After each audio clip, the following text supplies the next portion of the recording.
Ayan guys, good morning guys. Ayan, pinaparota na natin yung dito sa kabilang gagawin natin na manukan guys. Ayan.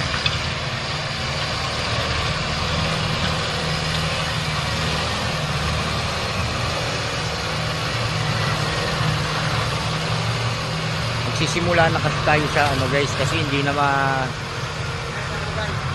kasya yung ating mga manok dito sa may likuran.